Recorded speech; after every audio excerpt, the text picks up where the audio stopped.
is Peter Raven. Peter is one of the most unique human beings on the planet. He has the brain to rival any genius, but he has a heart that is so big. Peter Raven is one of the more brilliant men that I've met in my life.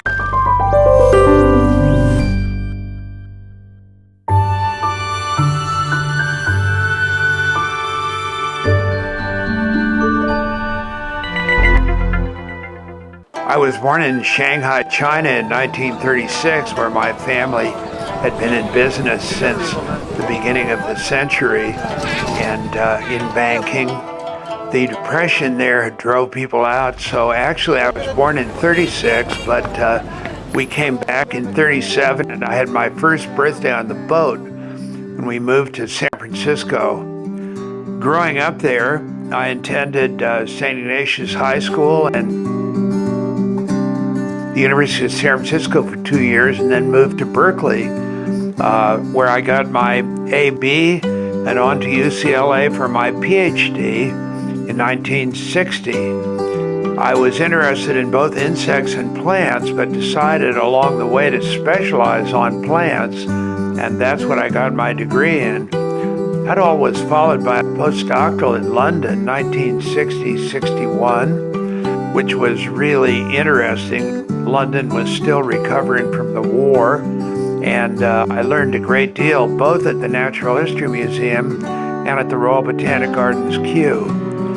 Then followed a year in the Claremont Graduate School, 9 years at Stanford. What I mean by that is that specifically there hasn't been any real long-range increase in food production since about 1958, whereas the world population continues to shoot upwards.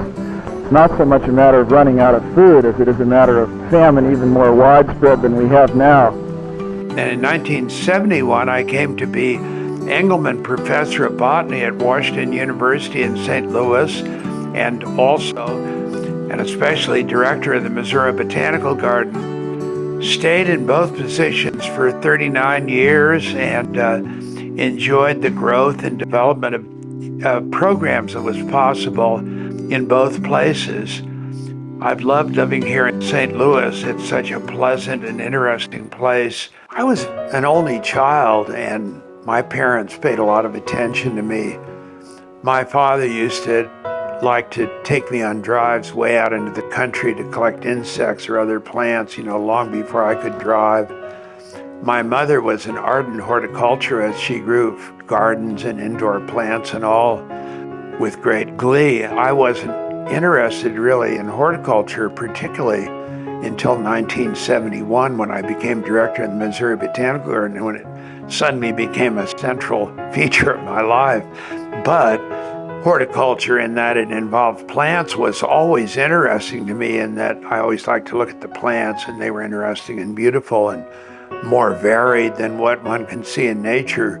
For wild plants, though, growing up in California, there was a tremendous diversity there. My parents were proud of what I could achieve, supportive of me, helped me in every way that they could, even when their lives were not ideal for one reason or another. I love them both dearly, and I was very sad when they passed away, but I feel like they still exist in my heart. My father was talkative, fond of jokes, had a very nice, friendly personality. So did my mother. She was a bit more shy in a way, I guess, or less verbose, but had many, many friends, loved music, loved to play the piano, and they were both charming people who I think anybody would probably enjoy. I loved butterflies when I was a boy and still love them to a degree because they're so beautiful and because it's so fascinating to think about their life journey from an egg through a caterpillar to a pupa, the case in which the inert caterpillar morphs slowly into the adult butterfly and from which it then emerges.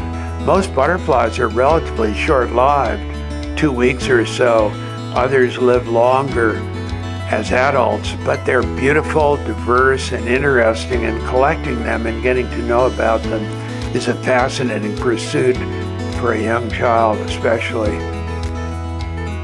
When I was growing up, life, of course, was very different from what it is now. We still use the word icebox. I can remember seeing chickens being singed on the counter in a grocery store as they were being sold to people. Their heads still had the feathers on, they'd be sold and they'd be singed.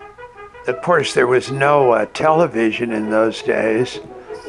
We used to listen to the radio all the time, comedy and mystery stories and all, and I used to enjoy that. I love music from the very beginning, but I love music of all kinds. Music is much more accessible now through many modes and allows us to enjoy it. Art museums were available, but like many facets of life, they didn't explain nearly as much in those days. Nowadays, when you go to an art museum, you expect to receive a kind of an education about the paintings at which you're looking. In those days, be the name of the painting, the name of the artist, and a date probably would be all it would be. And that can be pretty boring when it's a mystery and you're a little kid, but now they do a much better job of presenting things. I first began to be interested in science and natural history when I was about 6 years old. I was out of school for a couple of weeks with the measles. You had to take time off when you got the measles in those days. And my mother found a fascinating book called 6 Feet. It was about insects. It had little poems about individual insects and then short essays. And when I read that book, I was really struck immediately by all the wonder and diversity that was right there in our own backyard in San Francisco, on the old dunes in San Francisco behind a house that had been built by my grandparents in 1915. I went out and began looking at them and soon began to do things like grow caterpillars into adult butterflies and see how they developed and feed them in cages and then collect beetles and so forth. Along the way, quite soon after that, at about age 9, I joined the student section at the California Academy of Sciences. Golden Gate Park, San Francisco. Below us, the California Academy of Sciences.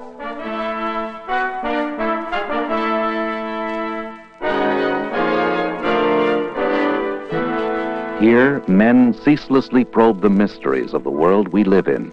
I joined the student section at the California Academy of Sciences, which was a self-selected group that met outside of school and where the students would have the opportunity to learn about and think about natural history questions. That was absolutely delightful since it gave me a wonderful social circle as well as much exposure to science. Soon enough, through the individual research departments in the academy, the entomology department, first of all, for insects and especially my study of beetles, which supplanted the butterflies early enough, and then my study of plants.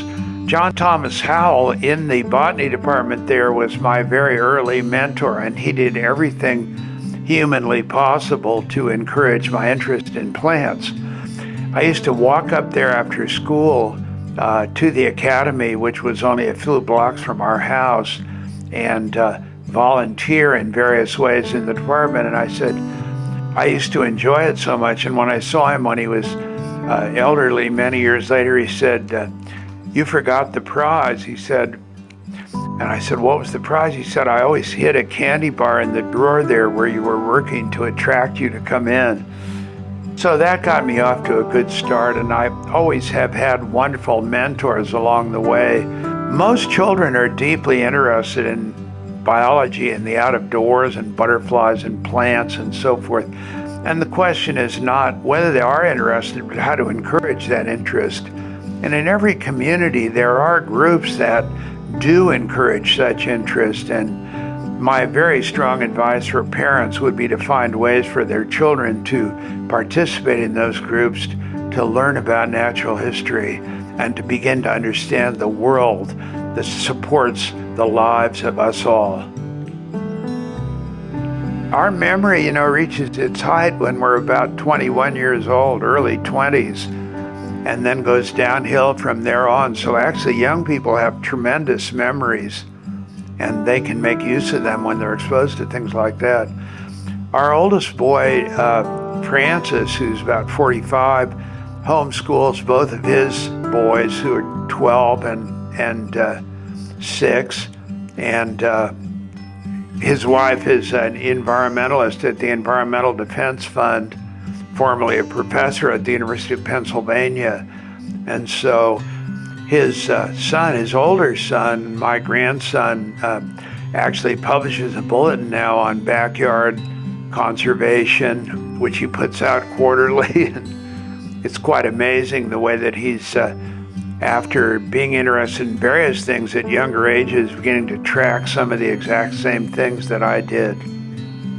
I was collecting plants for quite a long time, and when I was 14 years old, Tom Howell, the curator of botany at the California Academy of Sciences, who was such a good mentor and encourager for me, asked me to go on the Sierra Club base camp outing and collect plants in the area where they were going. It was the camp's good fortune to have expert botanical attention, both amateur and professional.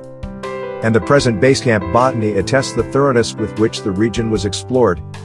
To Ledyard Stebbins and 14-year-old Peter Raven, we are grateful for assembling a collection which contains so many rare and noteworthy plants. Peter took charge of preparing the report, and he has done a thoroughly competent and scholarly job of organizing the complex massive material as an intensive study of a restricted part of our mountains that has been little known until now. His fine work will prove one of the most valuable and outstanding of the base camp botanies. John Thomas Howell, Sierra Club, 1950. The 1951 base camp pushed up against the base of the Ritter Range, with magnificent views of Ritter and Banner, and of the needle-like pinnacles of the minaret splitting the sky, proving a profitable field for scientific investigation. It also provided marvelous opportunities in which to acquaint base campers with the diversified natural history of the region. I'd like to say that the 6 weeks was a time of joy for me, and I enjoyed meeting you all and trying to answer your questions. I hope everyone is satisfied, and I bored no one with dry botanical comments. I'm not having at my disposal the experience or vast information of your past naturalist. I have tried to make it interesting and teach you something. I hope I have succeeded. If I have taught only one base camper to appreciate a fraction more of the endless variation and beauty of our great snowy range, I will be satisfied. Consider my part well done. Peter H. Raven, Sierra Club Base Camp, 1951. He'd been on all the outings that had been held for the preceding 10 years, missing a few war years. And so we were getting to know the plants of the High Sierra quite well. And he wasn't able to go that year. I'd forgotten the reasons, and he asked me to go and collect all of the plants I could in this area. When it came time to look for a ride up to the area, and of course those were the days when all families didn't have to have 7 cars to supply their need, look for shared rides. The shared ride I found, I said, it was in Oakland across the bay, and I said, well, I have a plant press, will that fit in your car? You know, it's a thing with blotters and wood and all. And he said, oh, I know what one is. It turned out I'd been assigned a ride with the greatest evolutionary botanist of the 20th century, G. Ledyard Stebbins, who was a professor at Berkeley then, went on soon to found the genetic department at Davis. But wasn't that an incredible assignment for a boy just being so interested in those same things? I couldn't believe it. And then he became a mentor and, of course, a close friend from then for the next really 50 years. He died just before the year 2000, right after the Botanical Congress held here in St. Louis, which he attended and where we were able to honor him. But what a lucky break. But my life has been filled with lucky breaks of meeting intelligent, encouraging people, and I've done my best to encourage everyone I come in contact to for the same reasons, because I actually believe that's the most important thing in life. Encouraging others is the way in which we achieve immortality in a sense, because our ideas go forward forever when we do that. and our thoughts and our good feelings. And I love to do that, and it's always been my greatest pleasure. The most significant people I've met who've had the most influence on me have really been Tom Howell at the California Academy of Sciences, Ledyard Stebbins then at the University of California, and Eric Godley, who was the director of the Botany division in New Zealand when I went there on sabbatical. Eric Godley was a wonderful old gentleman of an old New Zealand sort of aristocratic family, head of the Botany division there. And he gave a barbecue in his garden when we were ready to leave New Zealand at the end of the year. And he said, why don't you try to think about plants all over the world and encourage their studies? And that just struck me like an arrow. And when I came back, after a year, I accepted the directorship at the Missouri Botanical Garden, and then spent many years after that expanding the reach of the garden all over the world in places that it had never been, and finding great pleasure in following his advice. Another extremely influential person for me was my dear friend Paul Ehrlich, who's 4 years older than me, and with whom I became associated when I joined the faculty at Stanford in 1962. Paul and Anne were working towards the publication of The Population Bomb, a highly influential book that came out just before the election in 1969. And from Paul and Anne, I got a good irreverent feeling about science, and also learned very securely that overpopulation was our main problem worldwide and putting intolerable pressure on the world's resources. I've maintained that friendship with Paul over the year and written several papers with him that have been cited many hundreds or even thousands of times along the way. Together we developed the theory of coevolution, stepwise evolution between plants and animals, and that has resulted in the production since of something like 5,000 papers, the term becoming very popular and the idea becoming very popular. Those are the most influential people in my life, although there have been many others who have had an influence also. Well, to give an idea of my career at the Missouri Botanical Garden and what landmarks are important to me, we expanded the garden through the full 70 acres area there, 79 acres area that it occupies, from a much smaller area that it occupied when I got there. A diagonal road used to run through the garden from the northwestern corner to the southeastern corner, and that dirt road divided the garden into cultivated and uncultivated parts. Henry Shaw didn't include his own mausoleum or his house in the garden or anything like that, so he expanded the garden.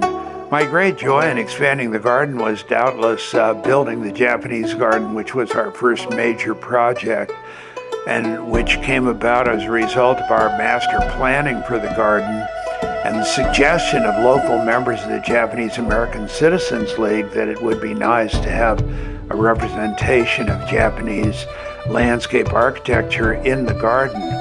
It became very large and very notable and has remained a very popular feature in the garden ever since we completed it in 1977.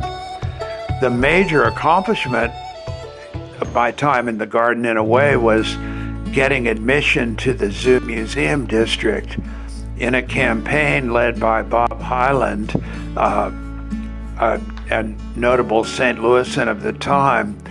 We gained that admission by positive votes in the city and county for a set property tax support coming every year.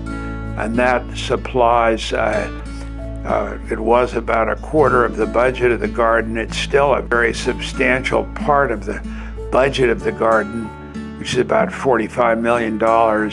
And as the endowment has expanded, as our programs have expanded, and as our grants have expanded, it was that Zoo Museum District tax support by a millage tax on properties in St. Louis City and St. Louis County that's really made it possible for us to do what we've been able to do in the years since. Those were probably the highlights of my time there. but many aspects of the garden program went forward beautifully during that time. I'm very proud of them, and I'm very contented with what it was possible to accomplish and what it's been possible to accomplish since my retirement, building on the beginnings that we gave in many areas.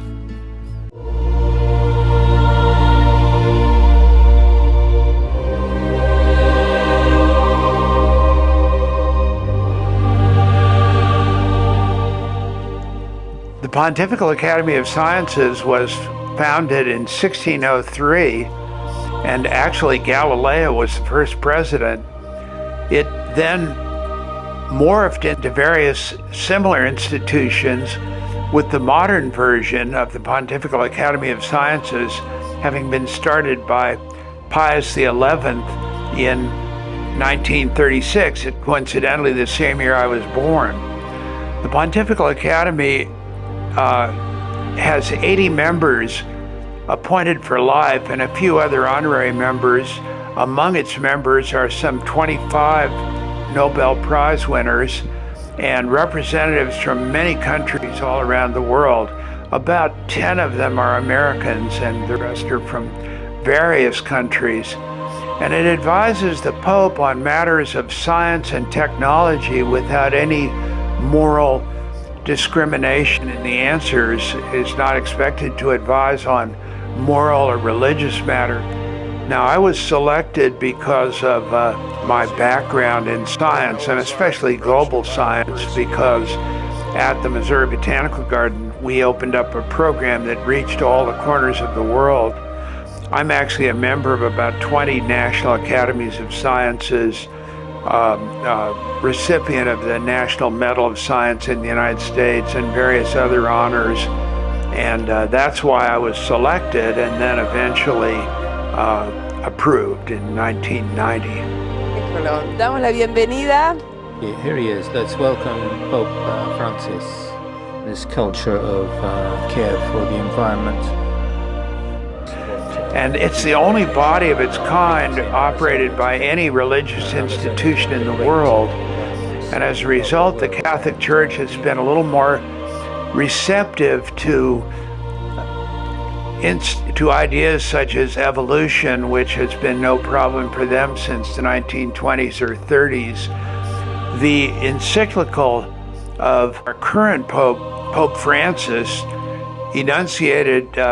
promulgated at the time of the Paris climate talks, is a wonderful treatise on climate change and biodiversity, what our moral and spiritual obligation is. And in composing that, he was certainly helped by members of the Pontifical Academy of Sciences. I have been honored to be a member myself since 1990, so for 31 years. And it is, of course, a life membership, as I've mentioned.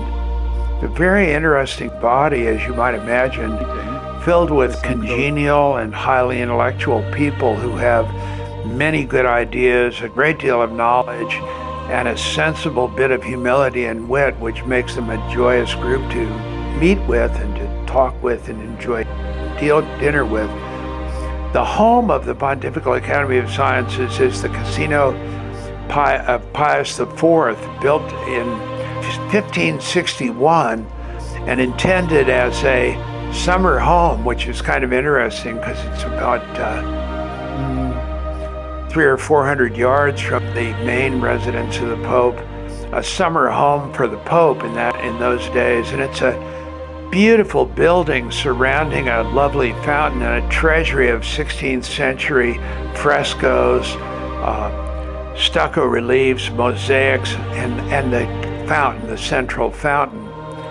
It's wonderful that our just completed bas-relief that Don Wiegand has fashioned will go into and be a part of the exhibits in that wonderful building.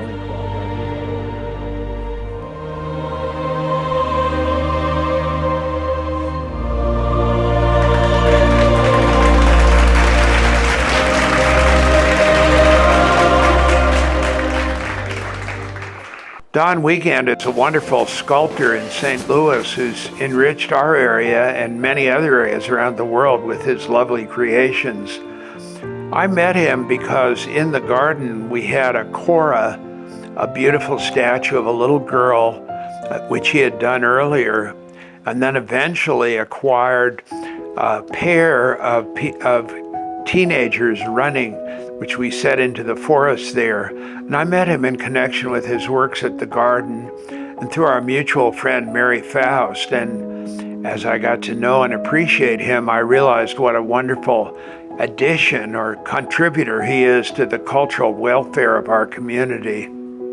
Peter Rabin is one of the more brilliant men that I've met in my life. His work with biology and the environment and horticulture is just unbelievable. I had met Peter before, but we became friends after the Cora. We started becoming friends, and then as time went on, he came to the studio and I cast his hand holding a vase, and we became friends. And he loved what the garden, our mini garden here, the property. So he was always writing letters and helping us try to get the garden and the park on the National Registry, and he became a very big supporter of the studio.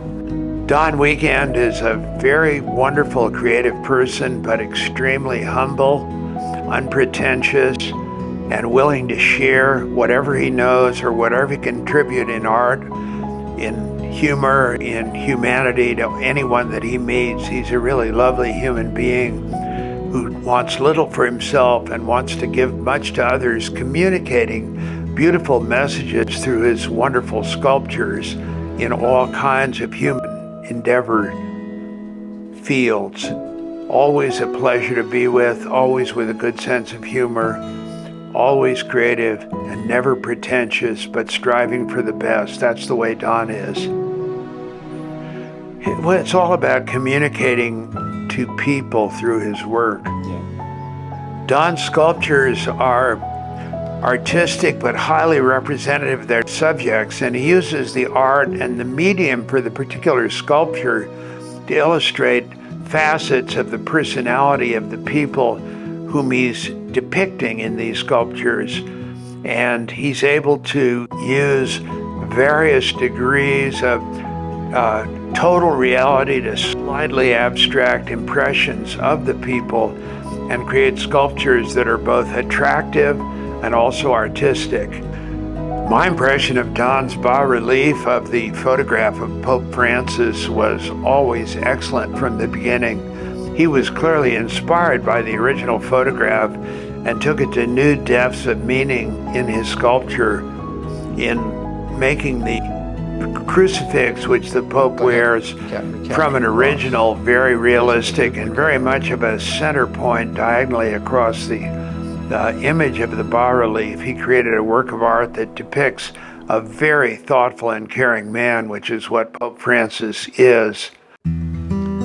Well, the project actually started thinking about sculpting Pope Francis back in 2013, right after he was voted as Pope by the Cardinals.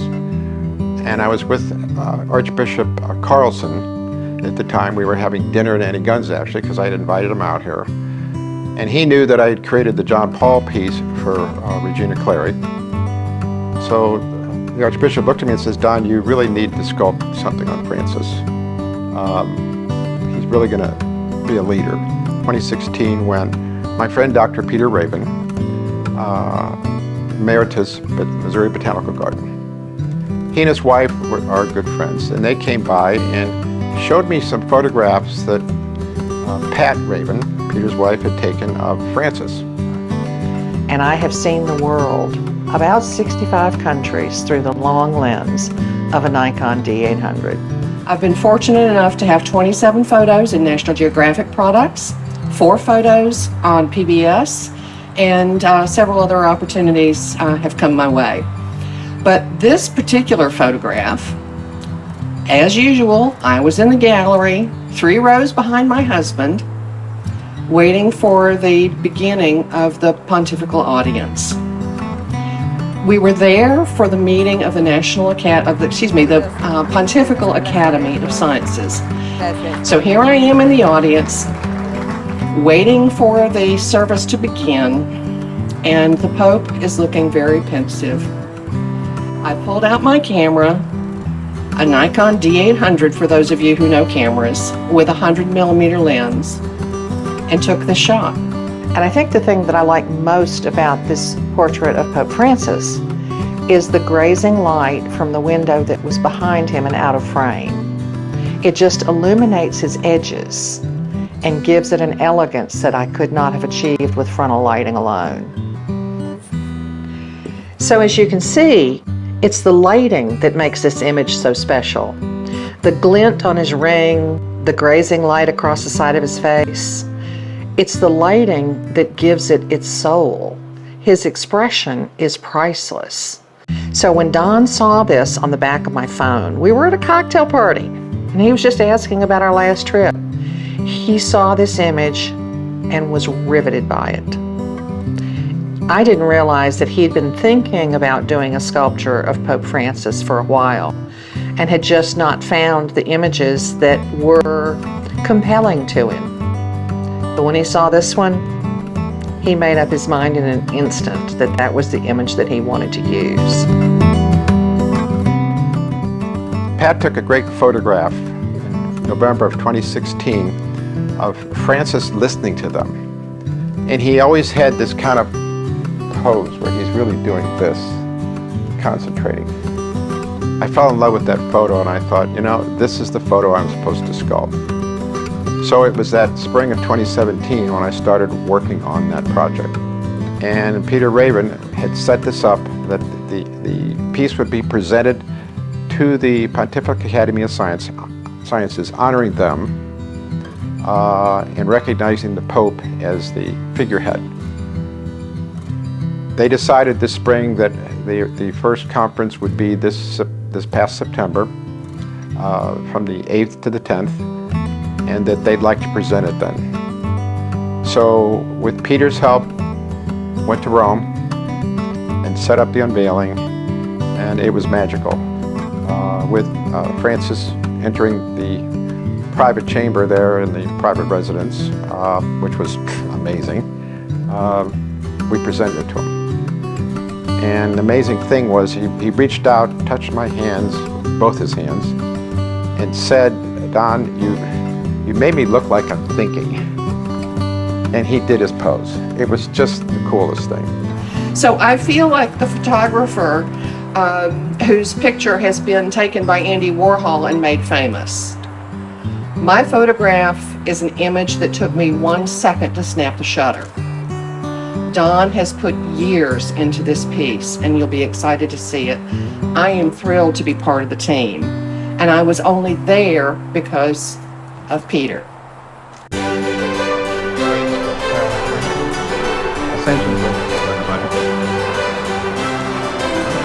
Betty, where are you? Betty's back.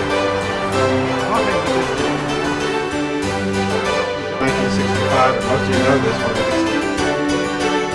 Unveilings are fun, aren't they?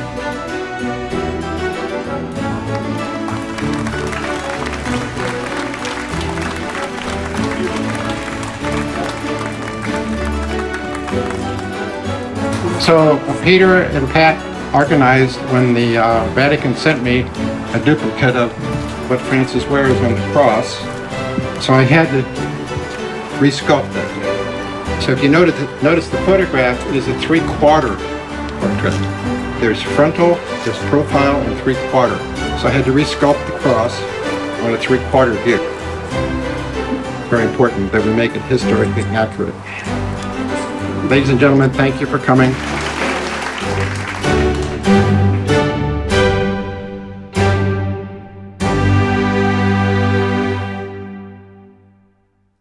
Pope Francis, when presented with it, said, "Well, it looks like I'm thinking."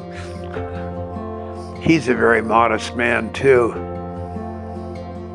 My impression of the 4 who have served as Pope during the 31 years that I've been a member of the Pontifical Academy of Sciences has been uniformly interested, but very impressed indeed by Pope John Paul II in his very short reign, in all the good things that he did for the church.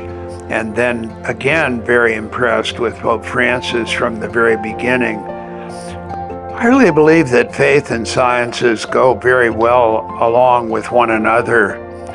However, they shouldn't be confused with one another. Science provides a series of hypotheses about the operation of the natural world.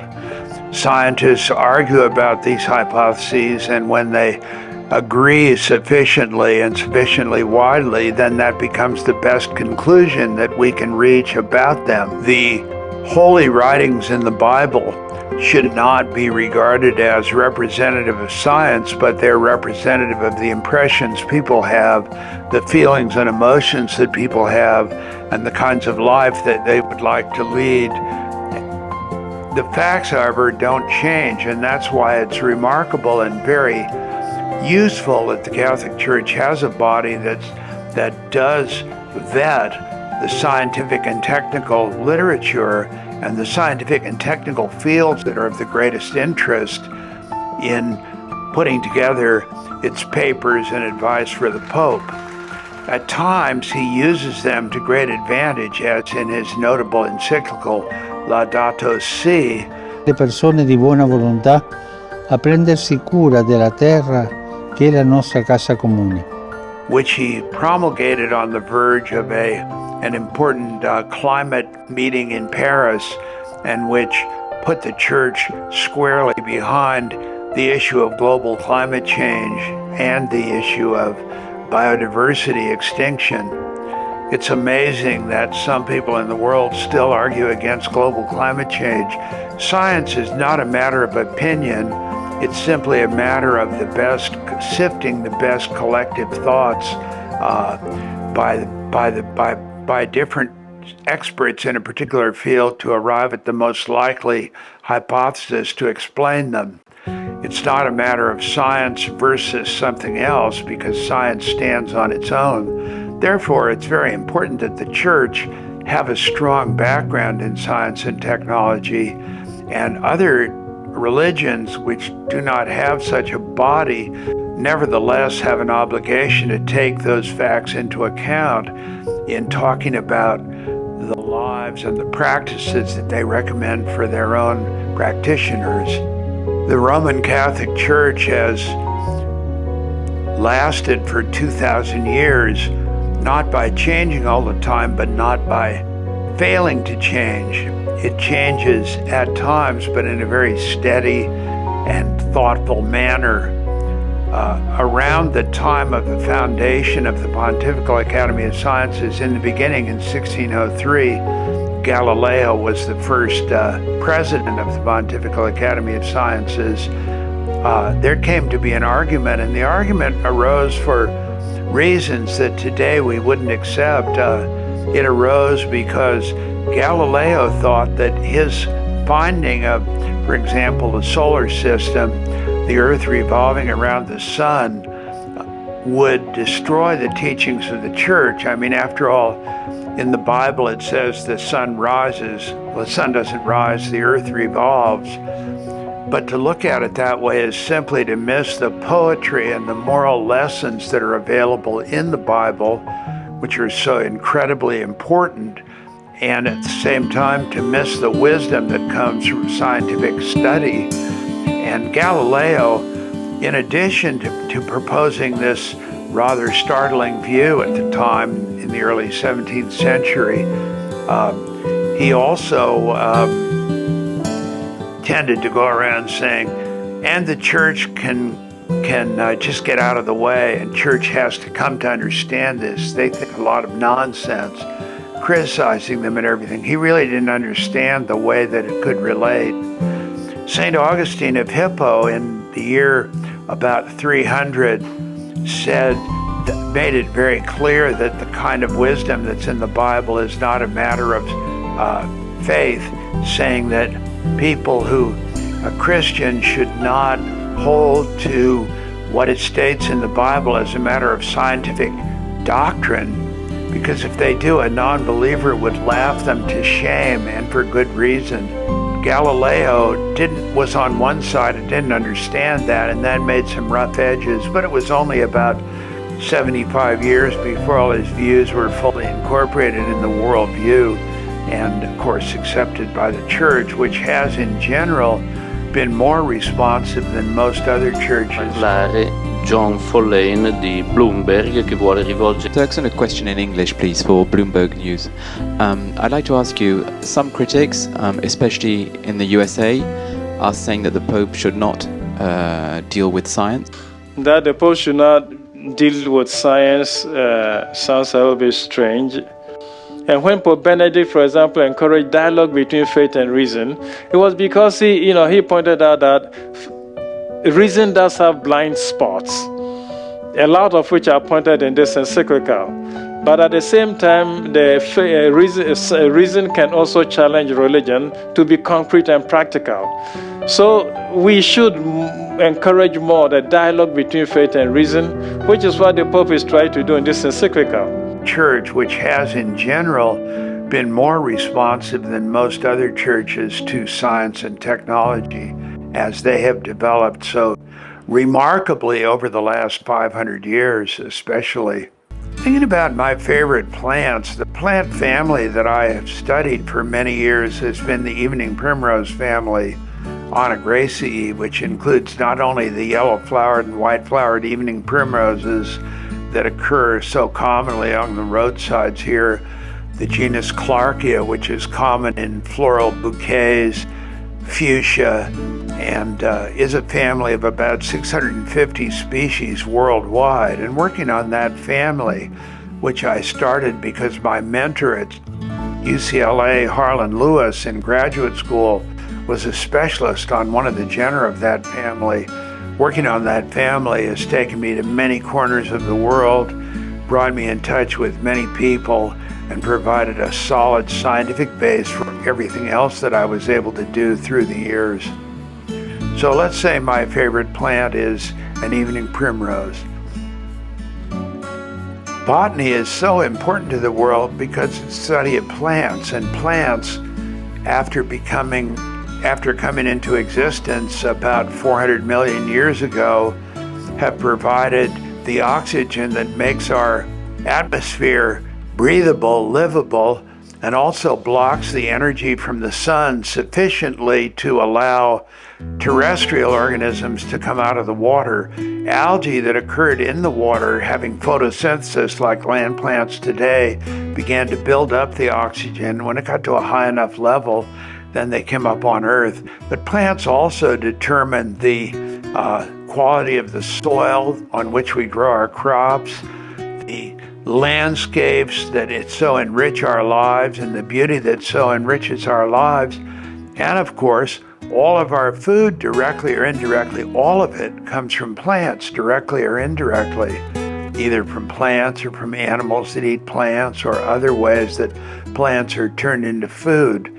And about half of our medicines originated with plants, with natural defenses that the plants had from their diseases and pests, which we were able to adapt as medicines along the way. So although we no longer get many of those from the original plants, such as aspirin, for example, others like vinblastine and vincrestine, which have essentially exterminated the formerly important disease of childhood leukemia, still come from living plants and are harvested from them on a regular basis. So plants simply make our existence possible, have allowed us through agriculture to build up our numbers and our concentrations of people to the point where we were able to develop civilization and all the wonderful things that go along with it, music, poetry, philosophy, science, and everything else that we prize and hold dear. Most importantly, of course, behind the scenes, the global population has essentially tripled during my lifetime, from about 2.5 billion to about 8 billion now. And the pressure that 8 billion people put on the planet is simply unsustainable. It uses up all the sustainable capacity by mid-year every year. and is in a sense drawing on the principle, if you thought of it as a bank account. In order to survive, we're going to have to attend to that problem, and talking about, as some countries do, not having enough young people to support the old people is really a very vicious Ponzi scheme which will leave the whole world desolate. We weren't worried in those days about biological extinction. Massive biological extinction became a kind of a perceived reality in the 1970s for the first time. And it took until about 1985 before the destruction of forests and vegetation and natural habitats all over the world became so apparent to so many people. Global warming was well known in the 1970s. In fact, it was first postulated in the 1890s, but it really has been only recently, only in the last 10 years, really 10, 15 years, that people have really gotten aware of global warming and to a degree are willing to do something about it. Will they do enough about it to prevent massive warming and climate change and immigration and lack of ability to cultivate the plants that we grow where we grow them? No, not entirely, but we can certainly mitigate the results and help to make the situation that we leave for our children and grandchildren a whole lot better than it might otherwise be. To do that, however, we'll have to put the priority of addressing carbon emission in our industrial societies and in our agricultural systems front and center, instead of a minor kind of a funding issue that we take care of if other things are all in balance. It's good that the United States is probably starting to do that, but one becomes frightened when an issue like climate change, which is perfectly agreed on by scientists, becomes a political football. That's not only an insane way to deal with it, but it's the way to sure destruction if the view that it's not occurring or not important or we don't really need to do with it wins out. I think one of the best things parents can do for their children is give them an international view. If everybody in the world was consuming at the level that we do in the United States, it would take 4 or 5 copies of the planet Earth to support them sustainably. Therefore, it's impossible on the Earth that the rich nations are squeezing so hard for the poor nations to come ahead and achieve a kind of a satisfactory, sustainable existence of their own. Therefore, I think if people really can know about the Earth, we'll have a far better chance. Travel to countries, do stays abroad, take a very broad view of people. We all probably have a defensive we and they kind of attitude, but we've got to get over that if we're going to survive. I also take particular interest in the role of women around the world. Women are unjustly underprivileged around the world. About 1 billion women and children, about 1/8 of the world population, can be said to have no role at all in their societies, no rights and no ability to choose their own futures. That not only is unjust and unfair and immoral, but it also deprives us of the brain power that those women have and the ability that they would have, if they were empowered to do so, to support us in our attempts to build a sustainable world. I've had a wonderful life full of privilege, and it occurred during a time when people were more optimistic and brighter about the future than they tend to be now. I'd like to be remembered as an internationalist who knew and loved people and built connections all over the world, really, in Russia and China and Ukraine, Taiwan, Australia, New Zealand, and throughout Latin America. And I think those connections, I hope those connections, I know those connections are very important in bringing people together. Who is Peter Raven? He is one of the world's great plant biologists and a champion of global biodiversity. As one colleague put it, he is a dynamo intellectually with a passion for science, for nature, and for conservation, with a good dose of fun mixed in. Time magazine hailed him as a hero for the planet. He has a heart that is so big. He loves people. He loves plants. He loves butterflies. He expresses joy in every day. He finds things to make us all smile all the time. We salute a man who, in the words of one admirer, has touched the whole world with the power of science and the moral imperative of the conservation of life. Peter Raven.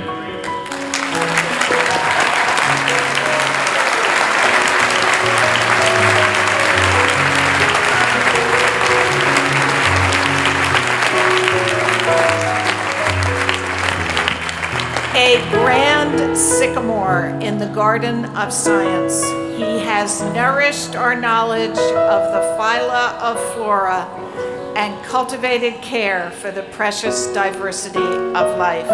Peter Hamilton Raven, Doctor of Science.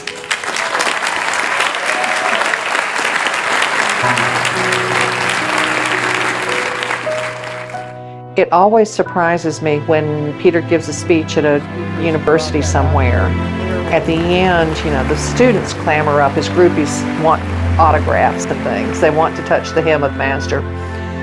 But there's always a faculty member who comes up and says, I heard you speak in 1989 at Yale, or I heard you give a talk in California, and it changed my career.